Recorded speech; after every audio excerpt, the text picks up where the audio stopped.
7:01 p.m. and this is the monthly meeting of Virginia-Highland Civic Association Board here at Church of Our Savior. Present at the moment are members Brandon Berger, Carlisle, myself, Becker, Wyndham, Berg, and Lyson, and a couple of others are coming in later. Paige sent me an email saying she wouldn't be able to be here because of the company. Okay, all right, thank you. So we have a note from Paige who will not be here, and here's Ms. Freilich. Before we proceed on to our agenda, we'd like to recognize Father Bolton and thank you for, I can't remember how many times you've had us here, but thank you, Father Bolton. Let me just welcome you again to this facility. We're always happy to have you and regard ourselves as being a sort of second home for the Virginia-Highland Civic Association. We've also got two of your subcommittees meeting here regularly now, two planning committees that you have, so we're happy to accommodate them as well. So feel at home and let us know whenever you need our facility and we'll try to accommodate you as best we can. Thank you. Thank you. Thank you, sir. We may need the key to the chapel. There's an agenda in front of members. May I have a motion to adopt? So moved. And seconded. Any objections or comments? It's so adopted then. And we'll move right on. We see no police or fire department officials here. Let's move on to a City of Atlanta official, Councilmember What Warren. timing? I went to the wrong place. It's the best place for me to be. I'm gonna stand over here. I'm sorry, I'm gonna stand behind it. Just a couple things I wanted to report out. Number one, Music Midtown. Hearing from a lot of neighbors about the damage to Piedmont Park, as well as the noise issues and just the sheer volume and size of that event. Right now, the city's priority is just essentially to get through Pride, which is this last weekend, was very successful, and then AIDS Walk is coming up this Sunday. Once we just get through those long-standing community events, it's my hope and goal to get everyone around the table, including the city, including these large events, including Live Nation and Music Midtown, as well as the community, and just have a real hard talk about our park. I mean, it's an asset that everyone really needs to enjoy, and sometimes we lose sight of that, I think, and hopefully the situation with Music Midtown may give us the opportunity to get everyone at the table. So be sure to, I'll communicate that out to everybody when that time comes. We definitely appreciate your feedback and input, and don't be shy. Like I said, it'll be a window of opportunity for us to talk about how we use our park. The second thing too is the cycle track on 10th Street, the one that's between Monroe and Charles Allen. There are talks now of extending that from Charles Allen up to Myrtle. It's a project that's being led by the Midtown Alliance. I've been hearing a lot from both sides, people who are in support of the cycle track and people who are upset about the traffic that they feel like it's creating along Monroe and even just congestion on 10th Street as well. I understand from our transportation department that they've done some resyncing of the lights at 10th as well as where Virginia comes in, and they're also looking at 8th Street to rework all of that. It's kind of a mess at rush hour. I've driven by it a couple of times, and because of the restricted right turn off of Monroe now, it just seems to exacerbate everything. But they've made some adjustments there. The extension will also give the city a chance to rework some of the lanes on 10th Street. There's also talk about maybe looking into a dedicated turn lane just for the safety of Grady High School as well as the children's school. So be on the lookout for that. They're trying to negotiate the funding from Midtown Alliance, but I anticipate that if it comes through, it's going to move very, very quickly. So your thoughts and feedback on that are definitely welcome as well. Other than that, do we have any questions for me regarding the city? Yes? I live at the corner of Park and Monroe Drive. Yes. And I witness a lot of accidents and so a lot of near misses with pedestrians and cars, and right now traffic is going about 50 miles an hour past my house. What can be done about that? I'm glad you mentioned that. There have been a lot of conversations and a lot of representatives from the neighborhood and from the NPU that have been talking about Monroe, not just that section, but all the way, essentially from Ponce, all the way down to the expressway. And this is, you know, I've been in the community for about 20 years. I've lived in Morningside for 20 years, and someone had to kind of remind me that Monroe at one point was a 2-lane road with street parking on the side. It's a street that is designed, design's a weird word, but because of the way it's laid out, traffic can actually, it can handle traffic up to 50 miles an hour, but because of the neighborhoods, it's really not appropriate. So there are conversations that, as you recall, the Beltline Severity 6 plan talked about a road diet. That's still very much on the table. It's just a matter of how funding comes along. The infrastructure bond that's being discussed for next year may be a source for that. I think it'll probably be a longer term fix or real solution to that. There's not, you know, in the short term, we are looking at maybe there are some traffic calming, things like bulb outs that are just kind of temporary fixes on a much bigger problem. But it's been on the table. I've had 3 meetings this year alone about that, very specific. Well, could it, I mean, I call the police, I think I'm just gonna call them every day now, because the city can make a whole lot of money getting tickets out on that street. I mean, to me, that's a viable funding source. And we have been, now interestingly enough, they have been focusing not by our direction, but on the stretch that as you're going that's west on Monroe, kind of as you're coming around that curve at Yorkshire Yeah. and Cumberland. They've been doing a lot more enforcement down there, I think because of the sight lines and the restrictions about how you can or can't radar. But no, it's on everybody's. Well, I've measured it out, they want 500 feet, Mhm. if there's 500 feet, and people do not come out there during rush hour in the morning and the evening. So if they came out during that time, maybe the people that are speeding through for, you know, could be given a ticket back. Sure, and I mean, and what I encourage folks to do too is just, if you'll send my office an email, every time we get them, we continue to bombard police, APD with it, so that they can see what's going on and the pressures that the community's feeling. So Okay. continue to do that. Know that we're still trying to champion. I think the solutions are gonna be a lot more long-term. Well, a bike trail would be great, because there are cyclists all the time on the road now. Yeah, I'd be terrified. It's gonna be, get addressed, it's gonna get addressed substantively in the master plan, so I really urge you, there's another opportunity to urge you to leap on and say every bit of that, not that we didn't hear it here, and not that it hadn't been said before, but the more the merrier. Because we really, so leap on the master plan, chunk all that in there, and any other ideas like that, because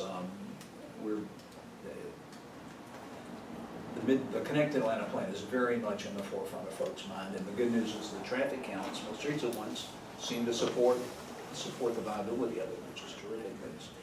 Any other Alex, I had a question on Sure. Monroe, Yeah. and I apologize if you addressed it since I was a little late. No, I'll pretend. What is the status of the crosswalk into the new entrance near that Right. area where you were just talking about by Cumberland? Right, so at the last city council meeting, I sponsored a piece of legislation, and we voted on that night to authorize the amendment to the contract that is in place for the contractor that's going to install that. All the funding is now in place through some public works money, through Candida fund contribution, and some District 6 carry forward money.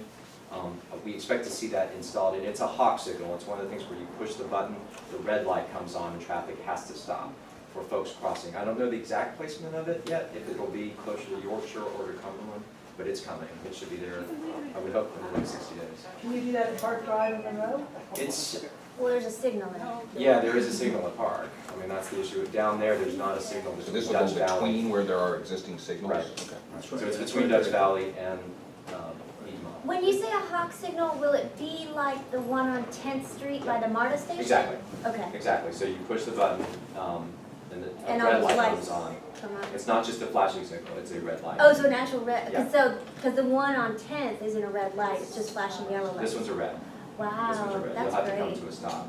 So that was, they talked about the flashing lights, Public Works went and did an analysis and just determined that was not gonna be safe enough, Mhm. given the speeding on the street, as you mentioned, and the fact that it's 4 lanes. Predicts great popularity for that device. So utility committee in the morning, Yes. are sidewalks on the utility committee agenda? I have asked Howard several times, and Natalie as well. In fact, I talked to Sally Flocks at a meeting last week, and she's been hitting from her side, and supposedly had Natalie and Carla, the 2 co-chairs of the sidewalk task force, saying that they were going to bring it forward, have it on the agenda. I don't know I mean, I can't make Howard do anything, but I've asked, I mean, as many times as I can. So it's not on the agenda for tonight? Not that I'm aware of, I haven't seen a specific agenda yet, so I don't know, but I'm not aware of it, because I would have expected Howard now to do it since I haven't. Okay, I'm gonna, For next month, please? Yeah, I mean, I'm trying. Again, Okay. I'm not the chair, so I'm at the mercy of the chair. okay, I'd like to actually, can you hang around for 1 second? I know you're taking off to Monroe, I mean to Morningside, but if you can hang on 1 second, I want to talk to you with some folks in just a minute. Okay. Absent any other guests from the city, we're gonna move on to the planning committee. Let's just get a couple of these going, and we will. First, variances. The first one is V 13-139-960 Holland Terrace. And David, that's you. Great.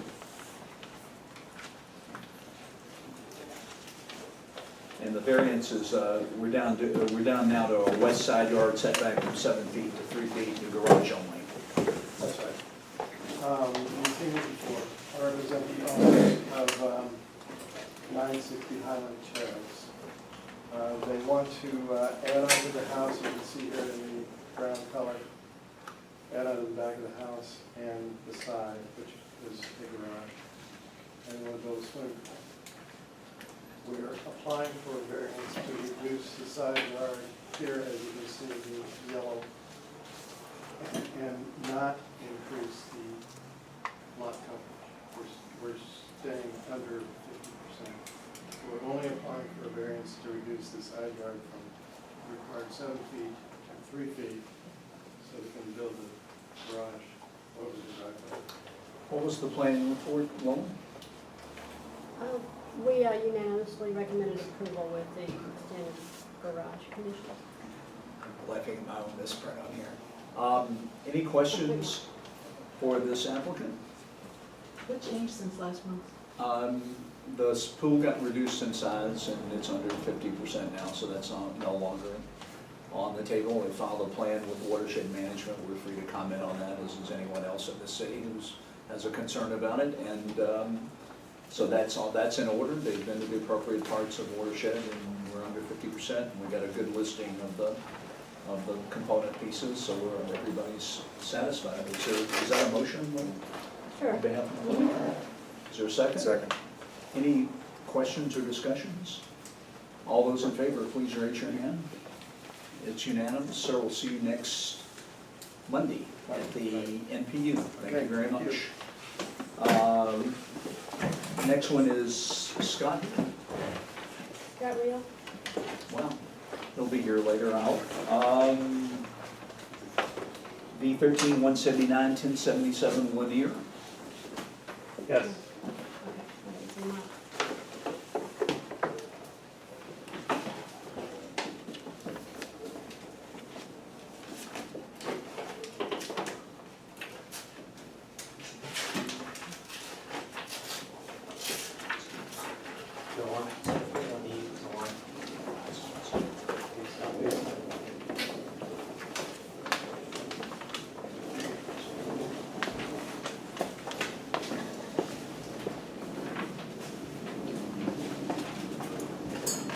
This is, I'm Mark Arnold, the applicant and the architect for George and Emily Kyle.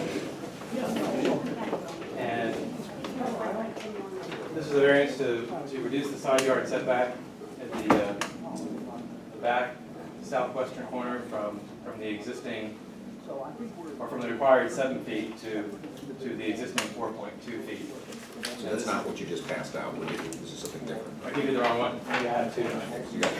Okay, I'll just keep it. Hold on to that, keep that. We'll be one step ahead to the next one. Take that.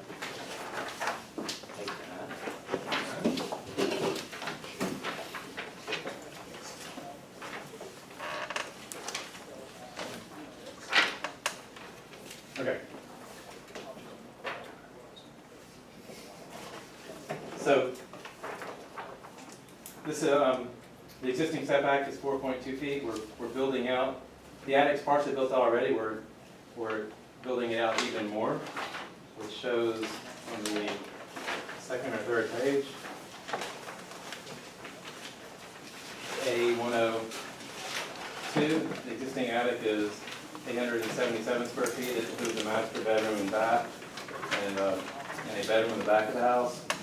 We are more fully building out the back of the house to include 2 bedrooms and a Jack and Jill bath and a laundry room. So it's going from 877 square feet to 1488. The back elevation is on the last page of what you have. They're set up where it's existing, proposed, existing on the left-hand side of the page. The front elevation doesn't change, it's really just shown for reference only. The back elevation, it's the back side of the hip roof, and we're going to change it so it's there's 2 gables that are in plane with the brick of the house, and then set back 8 to 12 inches will be shed dormers coming forward and then off to each side. And that's what creates the additional area. The variance is required because we're not changing the footprint, but we are technically increasing the degree of nonconformity in this back corner of the house, because that's what currently encroaches into the side yard setback. So it's that necessitates the variance from 7 to 4.2. Otherwise, the lot coverage remains as it is. Again, we're not changing the footprint. It's 46%, and it remains 46%. The floor area ratio, the heated area as a percentage of the lot area, increases from 36% to 43%. Questions? Just a committee report, because there's no lot coverage change, there are no tree issues, and we didn't see any problem. And we recommend approval, but does anybody here have any questions about it? Yeah, so the FAR increases from what to 46%? From 36 to 43. 36 to 40. And George and Emily had met with their neighbors, they signed letters from the 3 neighbors on Stillwood, 1094, 1098, or 2 rather, they back up to 1094, 1098, and then 2 next door, 1073, Lanier, and 1070, 2 across, 76 and 78, and then 1081. So either side of Lanier, 2 across the street, and 2 behind them, signed letters, and I can leave these with you if you want them, or? That'd be great. Thanks. If there aren't any questions, I'll move to approve V13-179, and there are no conditions. Is that, do you need that? Mhm. It's a second. Thanks. All in favor? Aye. Thanks. I think we'll go on to your, I have a question. Sure. Why was that not conditioned on the site plan? sure, we can condition on the site plan. Thank you. Just to add a friendly amendment to that and condition on the site plan, stamped and dated September 17th, 2013. Thanks. Yeah.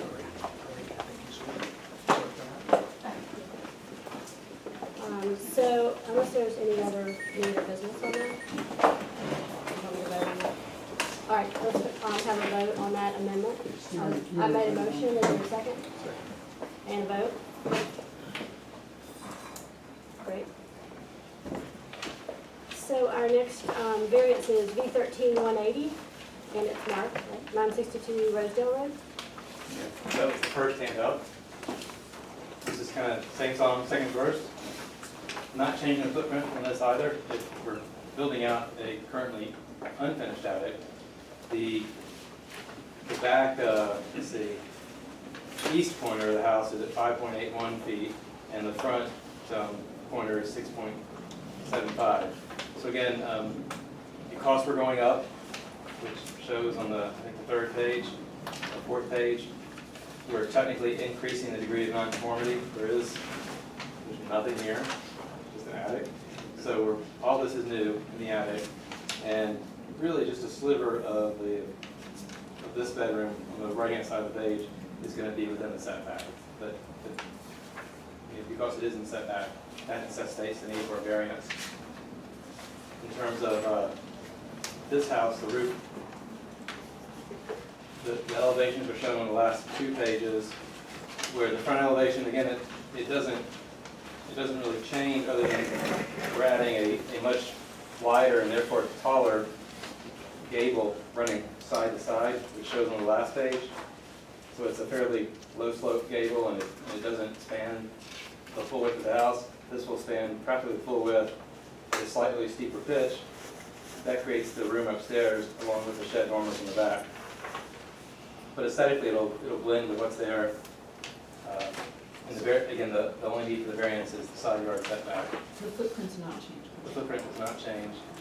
The current lot coverage is 35%, and it remains 35%. And the current floor area ratio is 16%, and it increases to 25%, where 50% is allowed. They have a nice big 10,000 square foot lot. So the owners, Sarah and Kevin, have met with their neighbors, or they've tried. They actually met with the next door neighbor to the left, who likes everything but doesn't want to sign anything. And then they don't. To the left facing the house from the street, or? Right, to the left. Has everybody facing been the house. notified, really, is what we, Yeah, but everyone's been notified, so okay. I have proof of mailings. So it's these folks, 968, 956, 963 Rosedale, and then they back up to apartments that are, the address is 1176 Virginia on the curve there. So I have proof of mailings for those, but nothing signed, but everyone's received a letter. Can you send, And drawings. can we see your sheet with that, the map there? Thank you.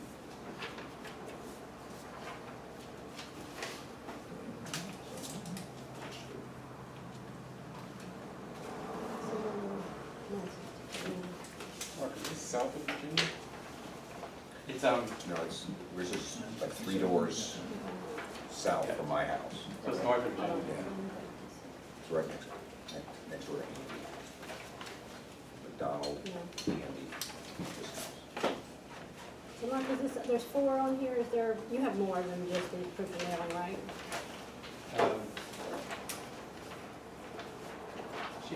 Sarah may owe me the 5th one, but there's just 5, I Okay, think. we'll make it contingent on providing that for next week. Sure. So what was the planning committee report then? We recommended approval. So move to approve Second. B1318. Contingent upon the final provision of the of all the letters. We have some, there's a couple missing, I think. Site Site plan. plan. Before you add the site plan, let me just speak to that for a minute. I mean, I know you want to do that, and it's fine if you do. It does add another step in the permitting process where a meeting has to be scheduled with Brandy Crawford to have her sign off on it. So if there is no site work or no expansion of the footprint, it does seem a little heavy-handed to make that a condition. But if you want to, it's fine. For the board. I certainly want to. I do, because of all the other things that are done, just as a good record. Sorry for your extra work, and Yeah. you should raise your fees. And you do No, a good job. it's- Your presentation's always great when people. I'm paid for it, but I know that it's another step. Brandy gets irritated every time, but it's fine. It's All the more the neighborhood's reason. prerogative. That's not the record. It's more than that, it's the NPU, there's a specific reason for doing it, and it's not about the way, quote, we've always done it, because I think in the board in the last few years has been great about throwing out the way it's always been done, just for the hell of it reasoning, and we're about to consider a case that is we'll test that again, but it's because it does tie the actual construction to a specific plan. And the plan is what has been shown to neighbors, and it's the only way to do it. And I propose, without having heard any other comments, I would say that the best way for other neighborhoods would be for more neighborhoods to do it, so that Brandy was used to it. And then we would not stand out a little bit, we being NPUF. But I think it's a tremendous protection. That's what's being shown to neighbors. If you don't tie it to it, they can do anything within the confines of the granted exception. Very different, in some cases quite differently from what they've been shown. And I think it's absolutely fundamental piece for that reason. If not, we need to have a different letter to neighbors, that we're only requesting this variance, and by the way, we're not gonna promise you, we'll do anything we feel like inside that, and that's not what they're being told at all. And I don't think I think you'll get a lot of opposition if you advertise it that way. So I think it works for everybody. It's inspected, thoroughly vetted, and done. And It did, but again, my point is, when you're changing the footprint, it makes all the sense in the world, but you're not changing the footprint on these projects. So there is actually, the site plan's not even a requirement for the submittal, for the construction documents. They want to see a plat, but they don't care if it's a plat that's 4 decades old or yesterday's plat. So it doesn't go through site development. So it's an unnecessary condition to this type of project. And if they were moving earth out there, then the inspector would shut it down immediately and require it to be re-permitted. in the best of worlds, that would be correct. It's not been our experience in any way, shape, or form. In fact, we have two cases before the planning committee right now of non-permitted, alleged non-permitted work, with one inspection pending by the city and another probably about to follow. So I think this is a very specific, useful way that has stood the test of time and protects neighbors and everyone. And that's my opinion. Anyway. We'll talk about it at the planning committee meeting also, since it's been brought up. But, so I don't know if we finished with the condition on site plan stamped and dated September 10th, 2013. That's the motion. Okay. Is there discussion from any other members or more questions from anyone? We need this back here. I'll use them to hit you if you don't want them. Or All those in favor, please raise your hand. Ms. Ferraro is with us too, so she's also. I didn't hear the whole thing, so I voted in favor, and I did, I saw it at the planning committee. Come on, Jenny, we'll make room for you. Please come up. I didn't want to. All right. We're gonna thank you very much, Mark. And really, we're willing to, we can renew this discussion, and if there's, I think we should approach neighbors differently. We're gonna return further up the agenda to VPT. Yeah, 151 Scott Field.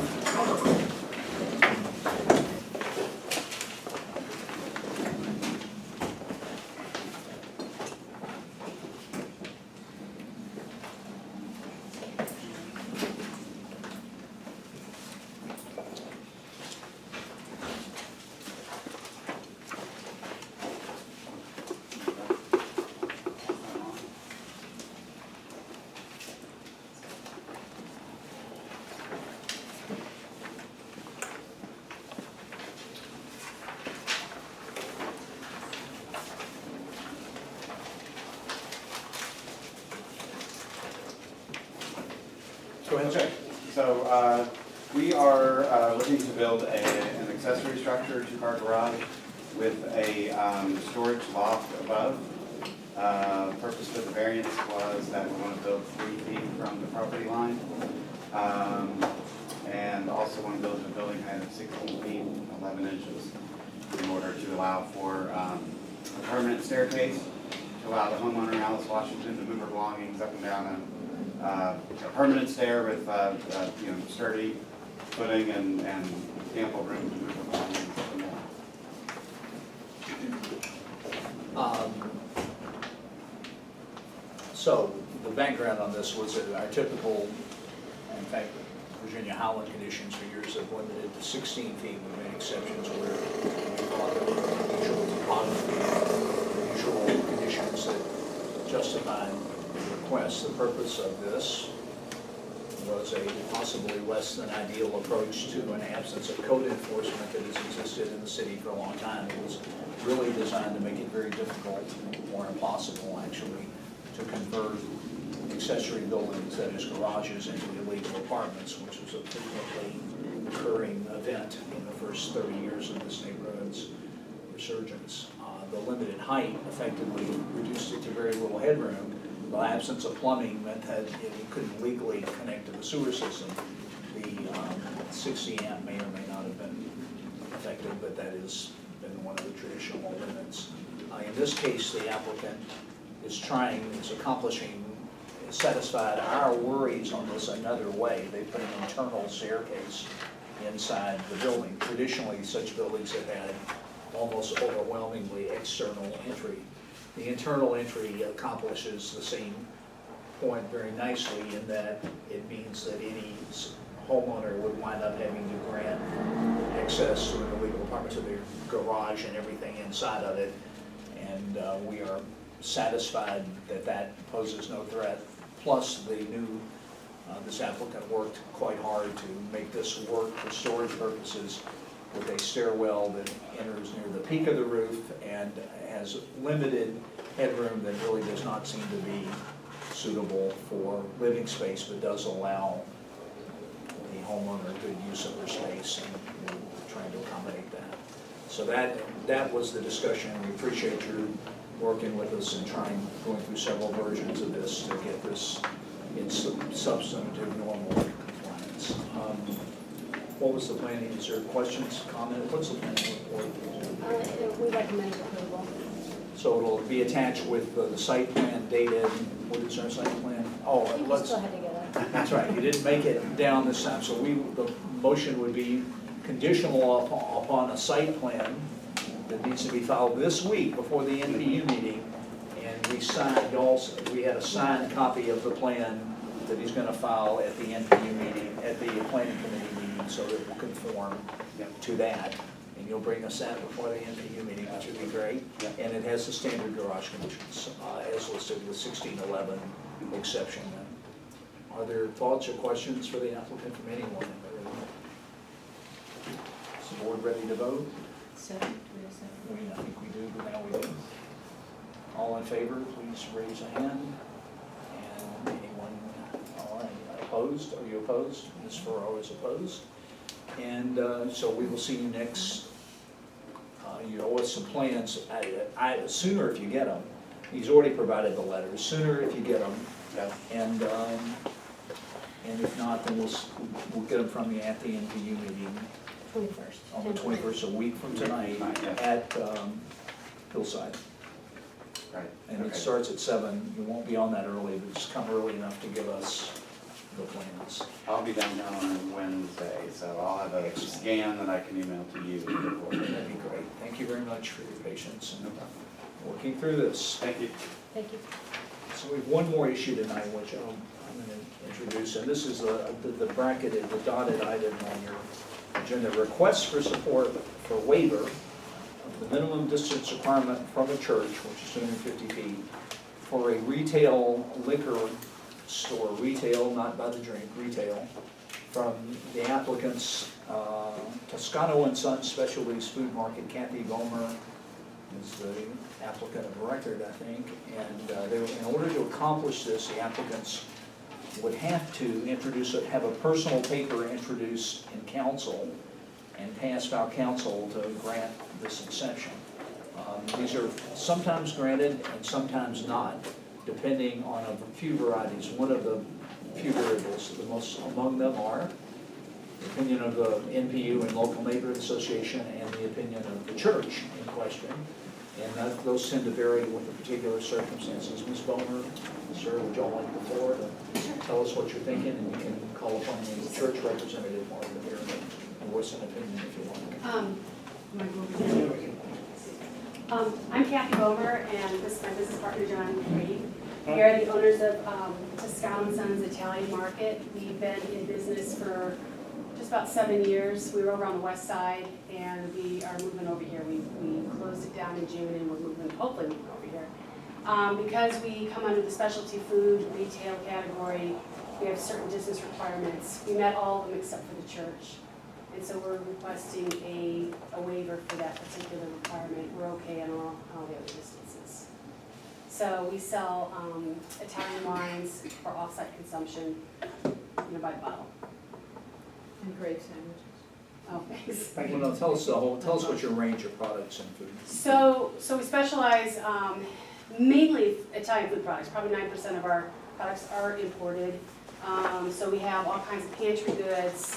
We have all kinds of pastas, dry pastas, fresh pastas. We make entrees for people to take home and heat up, chicken piccata, chicken parm, lasagna, all those. That you guys make in the store? That we make, yeah. And we make, the only food service we really do on site is panini. And they're authentic Italian panini, not the Subway kind. And So anyway, and so we make those, and those are gonna be offsite consumption.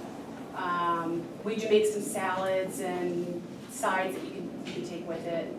We make, gosh, we have olive oils and balsamic Some vinegars. spreads, dressings. Spreads, yeah. Yeah, we have olive oils, vinegars. It's primarily retail, so it's cookies. Cookies, all kinds of sweets. We do some catering. So this is the location at 1050, right beside the paper source. It's now empty. Stuart Medden, the landlord of the area, is here. But let me make sure the board members are fully conversant with what this section of the alcohol code under which food specialty stores are listed says, and correct me if I've misstate, because I don't have the code here, so. I've got the definition, which has distance requirements, if that's. No, I'm really more interested in making sure to understand, first of all, while on-premise food consumption is allowed, of food that was prepared on premise, specifically in the code. Am I correct? They allow, either on-site or off-site, depends on the individual. Correct, but it's allowed on-site. Right. I mean, I To a understand certain you can point. take it, Under the Department of Agriculture, you can only have a certain amount of seating to do that. and further, wine tastings, while it is not a, Well, hello. I think I'm in the wrong reading. God, you're disappointing us, we're really, it's just a lot. What is this? I thought perhaps these applicants had chosen the surprises. Believe me, it might have worked. The wine tastings are permitted, educational wine tastings, and there's no limit on the number of them. I want board members to fully understand what we talked about in some great length in the planning committee. And we further discussed the fact that in fact while cacao is not listed, I don't think it's a specialty food store, are they? I don't think they are. They're not, right? And They're a retail store. they're a retail store. They have been serving, as several board members have pointed out over time, food prepared on service with seats and tables allowed in there, which is a strict reading of the code would suggest it makes them non-compliant with retail. Bill? No, cacao. Oh, cacao, okay. Bella Cucina did the same, but they're not with us anymore. Does that include seating out in front of the? Yes. It does. If it's specifically if it's specifically attached to that store and not part of the bench seating or other public seating, so that's available to everyone. But, so our concern, we've been looking at this, we had a meeting with Stuart and Aaron a year ago at Jenny's house, and looked at, because the object wasn't to make this illegal, because it seems to be within limits, it seems to be a popular item that many citizens enjoy, and we want the businesses to succeed, but we've been looking for ways to deal with this in a straightforward and legal way. So among the ideas we've had were ideas that allow seating, but a very limited amount of seating, so that the very limited practice here doesn't in effect become, by any applicant who wanted to push it, a restaurant under a retail guise, and that really is what everybody would object to. And the other retailers who sell similarly in the area would object as well.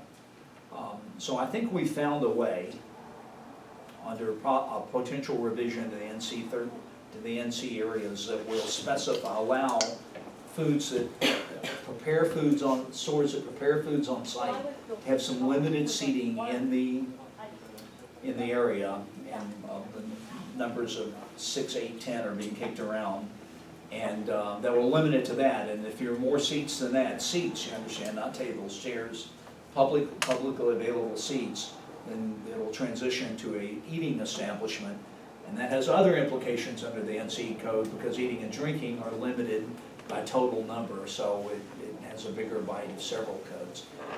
In any case, these folks are before us now because they're signed a lease and are trying to do a build out. And the question is whether or not we are interested in supporting their, the strict item before us at this point is their proximity to the church, and the church in question is the one we're sitting in. Father Bolton, we called you, would you like to report what you Just very briefly, said? and I've got to say, what an opportunity for a church to impact the community. I had a call from your chairman about this, and we discussed it over the phone very pleasantly and in some sense lightheartedly. I took the matter to my church committee very shortly thereafter, because they just happened to be meeting that Saturday, and everybody on the church committee said, what's the big fuss about? And I also asked our diocesan office if they had any input to this, and they said, about what? And I was remembering that Garrison Keeler describes one of the 10 top reasons for being an Episcopalian, that we distribute free wine on Sundays. So therefore, for that and many other good reasons, we're completely in support of the waiver. The impact on us can be nothing but good, as it turns out. And we are more than anxious to be supportive of any enterprise in this community which provides enrichment for our community life, and we think this is one which would. So we give our support to the waiver, and we're glad to do so. Thank you. Y'all are very fortunate people. Not because, you're fortunate just to be a neighbor of Father Bolton, no matter whether or not what you're up to. So that's, for board members, that's where we're at here. I've discussed this and we've tried to think of everything that can go wrong here, which is, I think, the healthy way to approach exemptions that are well thought out broadly. It appears that this is a kindly, I would say, an anachronism from another time, and particularly in the South, but that's what we know, and they need our support now, because their plan will be to get with a council member that represents the area, whether it's one of several possibilities, and try to introduce a paper and get that approved before the council term ends, which is December 2nd, effectively, because of, that's what they're asking for our support to go forward with their quest for a personal paper that will exempt them from the alcohol piece. That's what they're asking us, and we are going to be asking, although this is not a signed quid pro quo, Stuart and these applicants and others to support assuming there are no other glitches in it, the notion, the concept of limiting seating for stores that do not have restaurant licenses to 8 is a nice middle number there, 8 seats, and that will include for purposes of wine and everything, for wine tastings and everything, and it is specifically designed to discourage people from hanging around a real long period of time, because the parking requirements for what you're up to do not support, are not equivalent to that of a restaurant, where the very idea is to go and sit there and run up a big bill. So we're gonna put uncomfortable chairs as a condition in NC 17. I noticed that Cacao has extraordinarily uncomfortable chairs. We used to call them 20-minute chairs. Something with a little forward slope to it. So we went over this at great length the other night, and I think the planning committee did not take a vote, but I think it did reach a consensus that the law's history was odd, and we shared the church's view of where that came from, and B, that the outcome in this case seemed reasonable, and that along with that we'd like to move forward on this notion that we had a year ago when we met at Jenny's house, which predates these folks in any case, to get a grip up there so that the rules are clear and everybody's obeying them. We're uneasy with that. By the way, if it all went completely to hell, the other thing is we could really try to have code enforcement descend on Cacao and get rid of every chair in there, but that's not where we're trying to go with this. We'd like this to keep working out in a way, because they seem to, they're all valuable members. Any other thoughts or questions? Do we have to consider those two things separately? We're only being asked to rule on the one here. On the liquor? Do we support their general, their journey, their quest, for the holy grail of a distance exemption? And then we'll at some point have to separately consider The other one will come before us, but that probably will not occur until after the term ends this year because it will have a more difficult journey through committee. It's a change to the actual law of the city of Atlanta is gonna have a more complicated piece. Our council member opined outside that there was not time to get that through this year, and there is time to get this more limited piece through, and I think that's for board members to decide if they're comfortable with that. There are no guarantees, actually, either. Debbie, did you have a comment? Yeah, no, I just have a question. Do we have any other waivers in the neighborhood? I am unaware of any, and you're the most likely person in this room to be aware of them. Monroe in Virginia is a major waiver. Monroe? Yeah, but that's in Midtown. Right, but that's the closest that I know Okay. of is that entire retail area. From the is church, exempt. I mean, from the From school. From But the it's school, same- It's okay. the same theory. Okay. And do you know if there's gonna be any changes with the ATAG recommendations on the alcohol laws? And it may be something if the legislation doesn't go through and ATAG is chunking through, that it may not be necessary. I don't know, I didn't know they'd made, you may be more familiar, I didn't know they'd made any. I can check with Diane. Yeah, I don't, in any case, you'll want to come to the NPU next meeting, and you will be, anyway, that's good.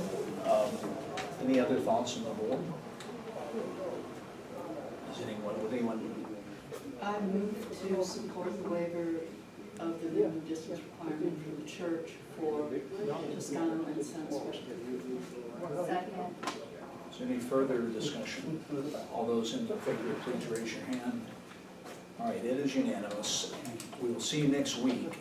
It is Virginia-Highland very much believes in standing behind the recommendations it makes, for better and for worse, all the way through to the end. And Where is next week, Jack? I'm sorry. it's at Hillside. That's down at the evening? Yeah, and we'll need to get you on the agenda quickly for this, because you need to get the legislation drawn up. I don't know what's gonna happen, because the agendas are published. Yeah, but This the week. agenda can be amended. And Well, yeah.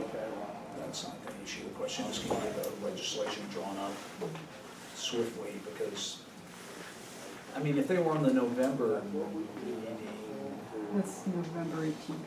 yeah, boy, actually, that would work before the last, Alex was speculating December 2nd is probably when this would come forward. There's not a lot of a lot of fluff in here, but we'll just see, but we just need to work it. So I'll talk to y'all tomorrow, and we'll figure from there. Well, thank you very much. Thank you. Look forward to seeing you guys. Thanks. There you go. All right, we are on to the master plan update. Ms. Keenan, Ms. Wyndham. I guess I can start. We had our first, so for those of you that don't know yet, we are, the planning committee and the civic association are supporting the creation of a master plan for the neighborhood. And it's a couple months process, and so we're in the more beginning planning phases of it, and we have got a steering committee together, and we met for the first time 2 weeks ago, and so we're now getting together focus groups on certain aspects of the neighborhood, like businesses, schools, parks, Traffic. transportation. And so we, over, I think the next few weeks, we'll be getting together with the focus groups, and Aaron Fortner is the planner that we pulled in for a number of planning, things for the neighborhood, and he will be driving the focus groups and leading them and gathering input from them, and it will somewhat shape, what issues do we need to address in the master plan. And Jess and I, Jennifer Keenan, are the co-chairs of the master plan steering committee. And as Jess said, we've really just kicked off the process over the last month. And the major thing that we're doing now is soliciting input that we can use to develop the master plan. So we have two primary tools to do that. We have a master plan website, which if you go to the Civic Association website, you'll get the web address. But on the master plan website, there are two very good tools to provide input. One is a survey that has a series of questions, and you can rank different categories, things you like about the neighborhood, things you don't. You can take this survey and provide input that way.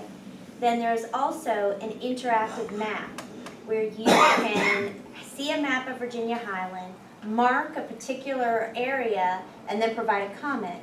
So for example, as I've seen many comments, there's a dot at Park and Monroe.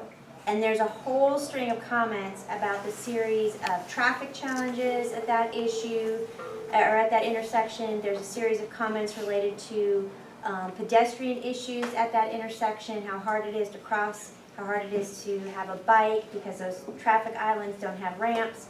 So the map is a good way to provide specific information related to specific points.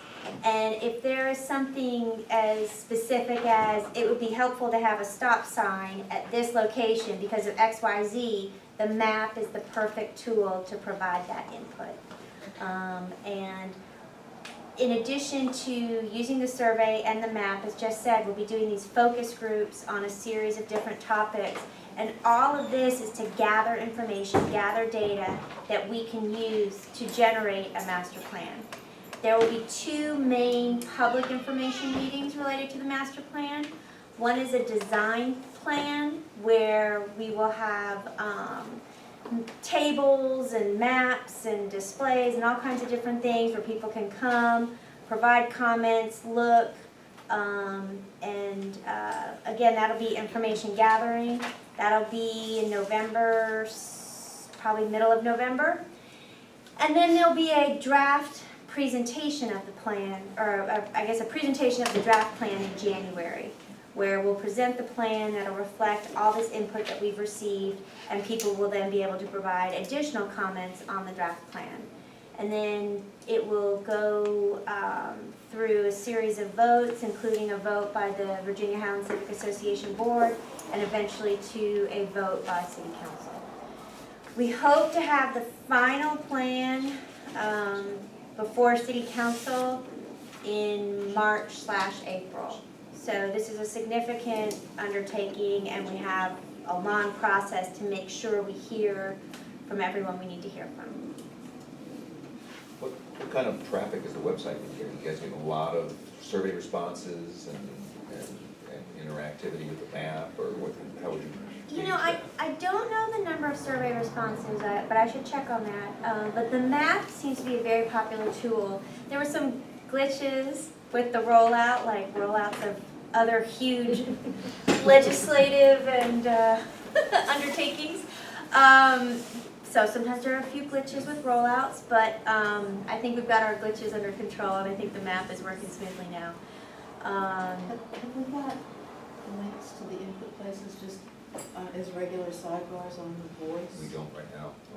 Maybe that would be a good thing to do, so I'm just thinking, let's use You our mean on the other website, not the tools. voice? No, I'm thinking on the voice. Both would be a good idea. I mean, website would be great, but for people like me who only go on the website when something in the voice triggers me to go to the website. Well, maybe, We could do both. yeah. I mean, we have included it in the voice, it's been promoted. We don't have a regular, we can maybe put a little sidebar square ad over there or something. So. That'd be good. And, well, we're about to introduce you, sir. So Oh, well, okay. that's a good question. I mean, I'm just, There's a question. yes, sir. Just a question, is this anyhow related to this historical district designation? I've heard recent conversations about. No, they are separate. I mean, in the sense that anything that happens in the neighborhood will get reflected somehow in the master plan, but they are completely separate initiatives. This is an initiative.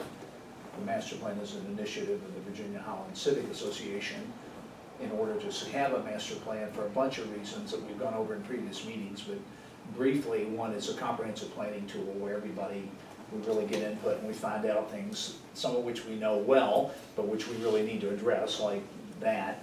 And there'll be some surprises in there, things and concerns that people have about issues everywhere.